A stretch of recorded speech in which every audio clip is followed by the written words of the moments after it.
Hi everyone, welcome back. We are here. Come and find us.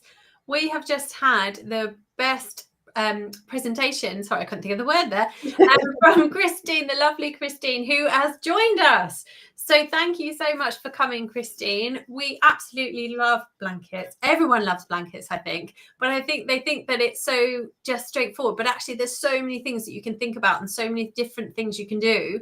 So for anyone that thinks blankets are boring, because I have lots of people that message me and say blankets are boring, please stop making them.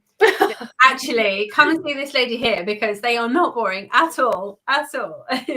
So yeah, thank you so much. It was so lovely. If anyone that's joining us will know that Christine has had such a journey with your blanket making and what you're now exploring with blanket making. It's so wonderful to hear your story and how wonderful and restorative they are for you. That's what really struck a chord with me. When did you realize that? When did you realize that actually it was such a good thing for you personally? I actually did not want to make blankets for the longest. Scared of them. I'm like, this is something that's going to end up in my whip pile, never to be seen again. I don't have, because I have commitment issues. I want to do a 1 hour beanie and we got to move on to the next thing. But I had this lovely color palette in the Lion brand Woolies, Thick and Quick, and I'm like, man, that would make a really good blanket, and I could be talked into making a blanket because it's a number 6 yarn. It'll go fast, right? I can commit to that. So yeah, I made this blanket. I named it my fireside blanket. And yes, you talked about it, didn't you? Yes. Yeah, that was my first ever blanket. And to this day, it's still one of my best sellers in my Etsy shop, in my Ravelry shops. And it just uses the almond ridge stitch. But speaking of the almond ridge stitch, I was beginning to experience panic attacks a lot. And just every day was just a new problem. And for some reason, the almond ridge stitch in particular, I liked that I just had to count 4 of one, 4 of another one, then 4 of one, 4 of the other one. And it was just enough it wasn't completely mindless, but it was enough for me to think about that versus all the other things that were going on in my head. I actually wrote a blog post about that too, about getting myself through panic attacks and the fact that I was very drawn to the almond ridge stitch at first. So I guess that would be how I got into making blankets and then using crochet as a form of mindfulness and finding my calm through that. And then, yeah, after I did that first fireside blanket, it was all over. Now it's just like, all I want to do is make blankets and all I can think about is That's awesome. Yeah. That's awesome. And I think that's why I was tripping over my words there to start with, because I have a similar experience. I've not really shared with many people actually, but I got diagnosed with PTSD a number of years ago, and I was having significant panic attacks. I know it's just so debilitating, isn't it? And my project for me, even now my heart is racing. It's horrid, isn't it? My project that I did, I designed a hexagon, a little flower hexagon in the middle, and the thing, and I was just like, if I can do one of those a day, and I laid it out on our dining room table, and I was like, I'm going to make this and I'm going to build this. And every day that was my calm. And then I added it and it just grew and grew. And for me, doing that motif and just putting it down on that table, and I've got pictures of every day that I built and built and built it. And I cannot tell you how much that helped me in my journey and in my process to becoming well again, or overcoming them. It's such a powerful thing, isn't it? Blankets. For sure. Yes. Yeah. People, oh look, Joanne's here saying, sorry to jump already. Joanne saying, thank you for your presentation. And yeah, meditative, that's such a hard word to say. Yes, that's the word.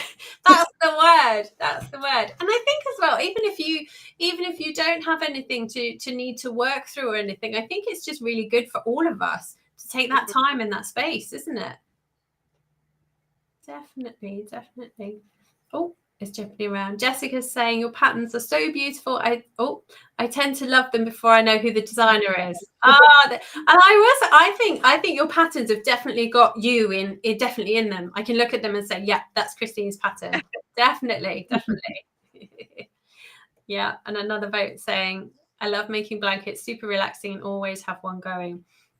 Definitely. Yeah. And if anyone has any questions for Christine, because you taught a lot about the processes of it as well.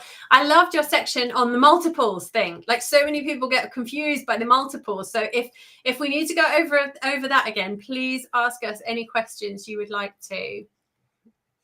No, Yeah, another that's probably one of my questions I get, and I'm sure you ladies too. And it's and I'm not a math person, I'm not a numbers person, but the multiples really isn't a hard thing. And if I can figure that out, then you can too. But you know, it only takes for someone to say it once, and then you kind of it Yeah, clicks, and you think, "Oh, of course, absolutely, yeah." Just disregard the plus whatever, and just yeah, concentrate on the first number, and then just add plus, plus two, plus three, whatever it says. So yeah, yeah, it's a pretty easy thing then to remember. But it's just kind of that light bulb moment, isn't it? Like, oh, of course, it's so easy. But unless someone says it, it's not. Yeah, definitely. right. Oh, here's a good question on that then. It's saying, Helga saying, if I use foundation stitches, do I need to account for the plus whatever? On the multiple. No, you just want a multiple. Now you're just going to do multiples of however many that particular stitch repeat requires. Then you don't have to worry about the plus, because really the plus is just for your turning chain if you're starting with foundation chain. Yeah, definitely. Yeah, I think it's a thing. Like, yeah, you can't just replace the number, can you, with foundation? So if it's not written in the pattern, you need to figure it out, don't you? About it, but again, it's not hard. You really just eliminate the turning chain, the plus, whatever the plus is, and then depending on whatever that stitch repeat is, if you know, you look at the pattern, and the designer talks about that repeat, and then that's what your foundation. I prefer to start with a foundation over a chain myself. So. Yeah, yeah. I do now. It took me a long time to come to it, but I really like it now. I was very angry at it. I was like, no, it's too fluffy. It takes too long. And then, and like anything, isn't it? I practiced it and then I was like, oh, actually, it's really easy. But I always used to struggle because mine used to be so much wider than after the first row. And I worked out that when you go back under the loop, I was just going under the one strand rather than both. Yeah. So because it was just the one strand, mine used to be so wide, and then I kind of worked the first row, and then it did that. So I was like, "What am I doing wrong here?" And then I actually worked out if you go under both of those loops on that extra chain, it does kind of stay within proportion. There we are. And on that note, then, Kristen's saying, do you have any strong opinions about whether starting chain versus with foundation stitches? I can't figure out the latter. I prefer foundation stitches. I like them because I feel like it's a cleaner end. Like if I'm going to put on, or if you're going to put a border on, it's so much easier to work into. That's just my opinion. And yes, it's Hannah was saying it does take a lot longer, but just put on a good show. Okay, put something on Netflix and Yeah. because it's for me the end result is worth it. So. You can kind of tell yourself, I'm working like the starting chain and the first row together at once. Yes. So you're kind of killing two birds with one stone because you are working the first, like a foundation chain and the first row all at once. So if it takes you a little bit longer, just give yourself a break because you're doing two things at the same time. I also think though, like, why are we're always in a rush, aren't we, to get things done quickly? Like, so what? So what if it, man, unless you're on a deadline, if you need to make this by this point in time, just enjoy the process. And if by doing foundation stitches you get a better end result, it's like anything, isn't it? By putting the time and effort in to do that gauge swatch, by blocking it, right, you know, all of these things, these extra things, if it gives you a better result, then it's certainly worth it, I think. Yeah, definitely. Right. Which stitch repeat, sorry, is your favorite when using a bulky yarn? I just finished a V-stitch blanket, and it's my newest, and I really, really love how that turned out. Super easy. And all you have to do is double crochet. So it's a really mindless or mindful, depending on how you're looking at it, pattern. But I also mentioned the almond ridge stitch. I also love using that in a bulky yarn. I really like the texture that it creates, and I feel like it pops out better when you're using a bigger yarn versus like a number 3 or a number 4. And I mean, it still looks pretty because I've done hats and fingerless gloves, you know, in like a worsted weight yarn. But I feel like the chunky blanket with the ripples, it pops out so much better. So those would be two of my favorites. Your favorite? Have you got a favorite bulky yarn brand you always go to for your blankets? Yes, and it's Hugh and Me. Anybody that follows me knows. I know people seem to have like you know, people are like, I don't like using it, it's too stiff. I love it for my blankets. I probably at least half of my blanket patterns are in Hugh and Me. So I love the color palette. I feel like they, no matter like what colors you put together, they all work together well. And again, if you have commitment issues like I do, then your blanket works up faster too. So you're probably the one to really ask how it holds up in a wash, Hugh and Me, because if half of your blankets are in that yarn, I'm pretty sure they've all gone through some wear and tear and washing and using. So you can definitely tell us how it holds up. Yeah, no, it does. The first wash I'll have a little bit, but after that they're good. So fantastic. That's always good to know. Always good to know. So Debbie's asking, if you use thick yarn for a blanket, can I use worsted weight? I'm not into thick yarns. Well, you can use whatever yarn you want, honestly. You know, just be mindful of the fact that if you're following the pattern exactly, it will come out smaller. And if you're okay with that, or you'll just start with you know, look at the pattern, of course, and whatever the stitch multiples are, you can make up for that and still make it the same size. Yeah, definitely. And then Julia saying, do you have any recommendations for yarn choices for baby blankets? Oof, that's a good question. I did a baby blanket last year and I really loved it in Color Theory. And I really out. It's a really good drapey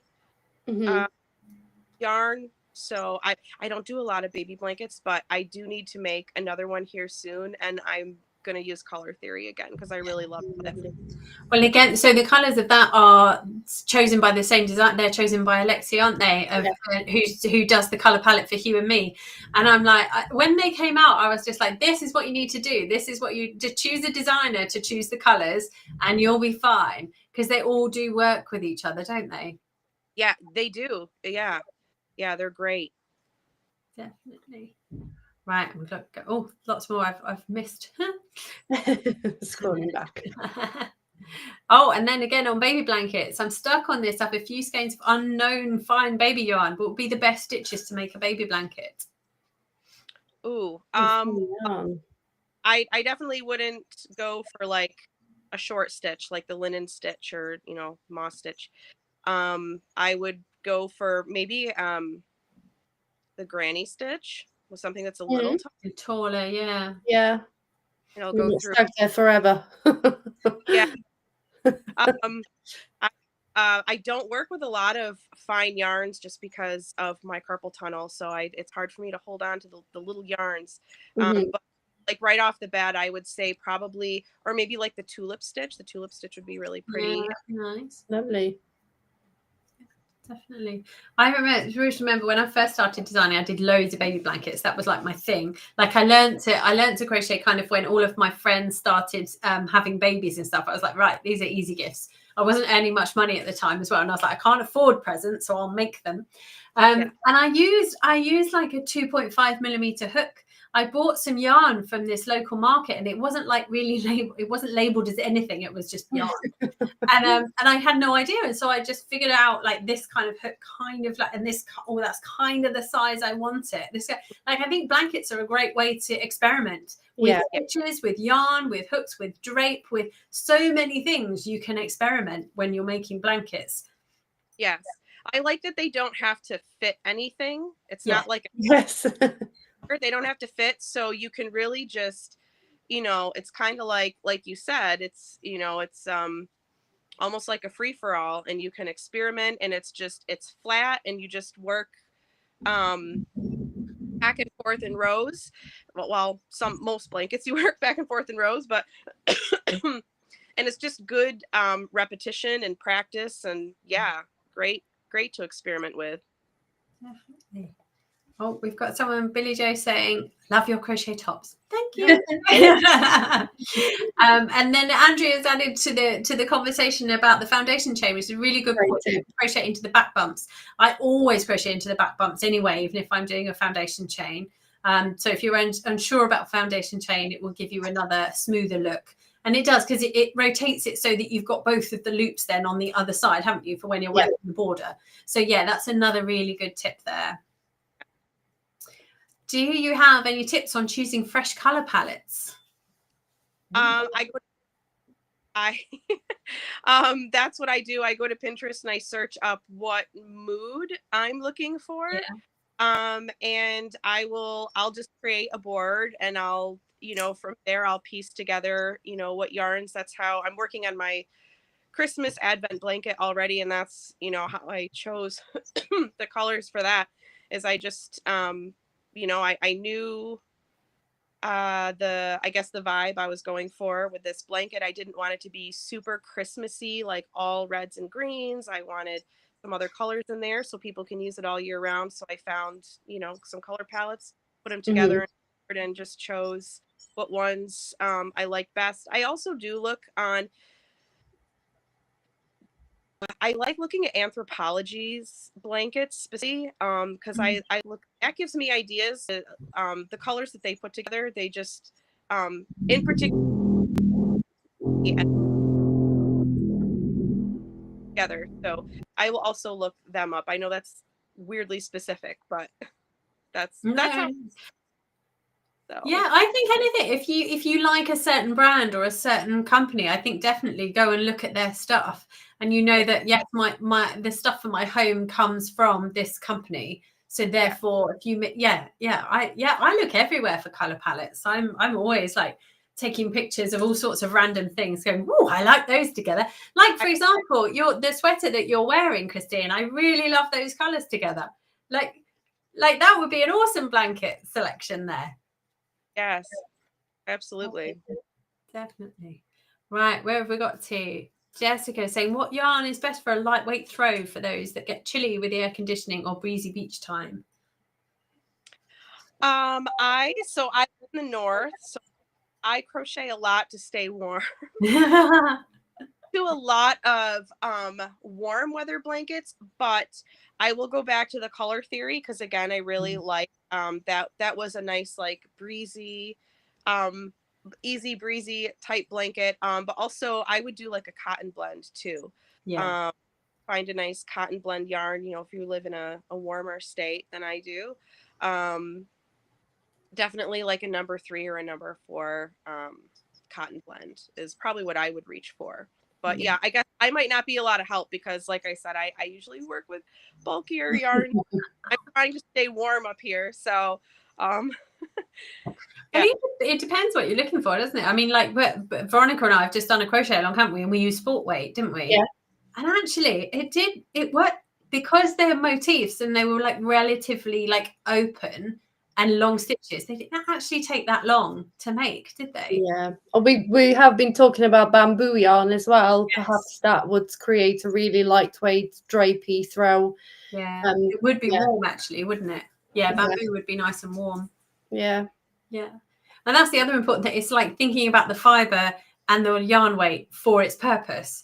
Like, Christine, there's no point in you making lightweight blankets, is it, if you've got to stay warm all year round? Like, whereas like in the UK, we have every season under the sun, don't we? Yeah. Like, so we have to have different ones for different purposes. Not so much seasons as days. Let's days, yeah. Like, you're freezing one day, then you're boiling the other day. Yeah, like this morning I was like, I've no idea what the weather forecast is. I have no idea what to wear yet. I don't. Yeah. Who knows what it will be. Best thing is to look out your window and not trust the forecast here. That's what I've learned. That's the one thing you have to remember. Yeah. Oh, we have Vima's here. Love crocheting wearables. My favorite and first thing that got me attracted to German to learn to crochet 5 years back, and I'm loving making and wearing crochet almost all the time. Oh, that's so lovely to hear. So lovely to hear. And that's the thing. I think with blankets for me though, I feel like lots of people feel like oh, I'm past being a beginner, so I don't need to do blankets anymore. And I think that's such a sad thing, because blankets have so much to offer people who have had 50 years of experience of crocheting, and you can still learn something new by finding a pattern that uses something new to you. Yeah. Absolutely. Like don't ever pigeonhole yourself and say, oh, I can't do blankets anymore. No. To be honest, sometimes I look at some blankets and all the different stitches and colors, and I'm thinking that is a pattern that is going to take some willpower to get into and finish, and work through all the stitches and stuff. Even circling back to earlier presentation from Erin, the mosaic crochet, if you mastered everything else in blankets, give mosaic crochet a go. And so many different techniques that you can learn on the blanket, because it doesn't need a lot of shaping, does it? So you can just go for the technique and for the colors and stuff. Yeah, definitely. Oh, and Julie has said, love the fact that if the blanket isn't working for me, I can turn it into a pet bed. Excellent plan. Been there, done that. Yep. Oh yes. Yeah, I do it for my kid. I don't, my pets don't get them, but my children do, so they can make dens out of them. Lovely. I'm like, yep, cool. Do whatever you like with that one. And they're like, are you sure? I'm like, yep, but not with these. Look, like we have clear boundaries in the house. For sure. So do you get to keep your blankets, or do they get pinched by your family and friends? And have you got your stack of blankets do you keep? Okay, yeah. So I usually will gift them. For anybody that knows me, that we live off grid. We live in a tiny cabin. So 384 square feet to be exact, although I'm sitting in our camp. So my space is very limited. So I have to be picky about what I choose to keep. And likewise, my yarn stash is also, has to stay small. So I do normally gift my blankets, but there are those few that as I'm making them, I'm like, this one isn't going anywhere. Oh, we got to keep that one. So yeah, I do have my few favorites that I hold on to. So veering off blankets then, what are your top tips for storage of yarn in smaller spaces? Have you got any tips and tricks there? So right now I just have like a stack of plastic totes. And honestly, our local library has a yarn library where you can bring your yarn, and you can give a skein, take a skein kind of thing. Okay. Bring my yarn. So when I'm done with a project, whatever I have left over, if I'm not going to use it, I just get rid of it. I can't do like any pleasure yarn shopping. I will buy like a skein here and there, but generally what I have at any given time is only for the projects that I'm working on. And once I'm done with the project, and everybody at the library loves it when I bring the yarn, because I have so it doesn't last long, to say the least. But yeah, that's what I do. When I'm done with it, I have to get rid of it. And I'll have another smaller project that I know I can use it for, but I can't have a lot of yarn sitting around. So that's how I do that. Well, that's such a refreshing way, isn't it? Because loads of crochets, loads of crafts, as you see these walls of yarn, and sometimes it doesn't even get used. So it's really great to see the other side as well. You can actually buy yarn just for the project, use it, and perhaps donate the rest for the next crocheter to use. So it's really great to see that you don't need a wall of yarn to really enjoy working with it and sharing it with others as well. Definitely. I am lucky. I do have the space. I have this whole room in our house, but every 6 months I have a complete sort out and a complete, because we as designers, we have to use new yarn for new projects, don't we? It's very hard to use that same yarn, like as you say, unless it's a small project. It's very hard to then translate it to something else. And I do this, and I just give it. We don't have a yarn. Well, maybe we do, but I don't know about them. The yarn libraries, but I just give them away to the local charity shop. and they love it. They love it when I take it in. They're always like, oh, this sells so well. This sells so easily. And it's like, I try and keep the yarn bands and stuff, so that people kind of know what it is. But yeah, and I think, and for anyone, that's the other thing. If you are worried about the cost of yarn, etc., go to your thrift stores, go to your charity shops, and pick up whatever you find. That's what I did when I first started, because I was like, I don't want to spend a fortune on yarn. But just beware, just know what you're kind of what you're buying if it's for a specific project. And it's sometimes that kind of overwhelm, isn't it? Because I don't know about you girls, but sometimes I go into my wardrobe and when you open it, and I'm not saying I've got loads of clothes, but when you open that wardrobe, it's like, I don't know what to wear. Like there is obviously choices and you think like, I don't know what to wear. And sometimes I'm like that when I look at my yarn stash, I'm just thinking like, I don't know what to do. I don't know what to pick. I don't know what to choose. I don't know what to do with all these yarns. So you kind of close it back. I was like, I'll deal with that later. Yeah, definitely. And someone said here as well, Facebook local groups is a great place to post your yarn as well. Yeah, that's a great idea. Definitely. Yeah. Oh, and this is an interesting question. Why don't designers incorporate more advanced stitches into the pattern? So I assume we're talking about blankets still. It seems that introducing stitches will help us to learn. And I think maybe you just need to be searching, because I think there are lots of designers that do. Like I say, Veronika and I recently have done quite a complex crochet along with that very intention, isn't it, to teach. But I think there's hundreds of thousands of designs out there, ranging from so simple through to really advanced. And I think you just need to shop around really and have a good search. If you search for like a stitch sampler blankets, I think that's very much their purpose, that they incorporate loads of different stitches in order for you to learn different stitches. So yeah, stitch samplers are pretty good for that. Yeah, and this is really insightful from Sandy, saying I think it's a fine line. On one hand, you want people to learn new things, but on the other hand, you don't want to discourage them from incorporating too many new things. And I think that's what is great, that there's so much variety out there. And I think you as the crocheter, as the maker, you need to make that decision of like, do I want something that I just can zone out to and just relax to, or do I want something that's going to push me and challenge me? Yeah, I have two cows coming up. Well, coming up, than the other one, but it will be a stitch sampler blanket. But I have a road trip cal coming up in June with 11 other designers, and we're taking a virtual road trip around the US and around the world.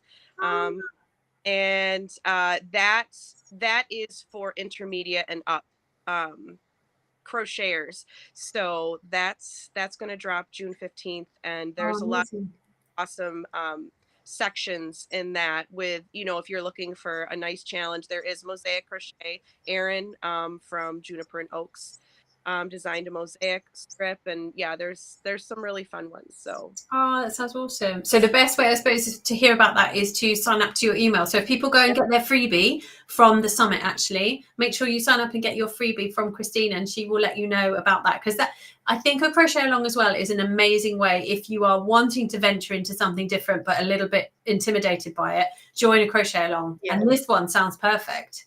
It sounds fun, but also sounds like you're going to learn stuff as well. Yeah, definitely. Yeah, we've almost run out of time again. It always happens, doesn't it? We get so feeling. It's like, oh my gosh, nearly out of time. If you just remind us what your freebie was, Christine, because I think it really ties in with the topic and with why you basically got into crocheting blankets. So the freebie that people can sign up to your email list and they get your amazing freebie.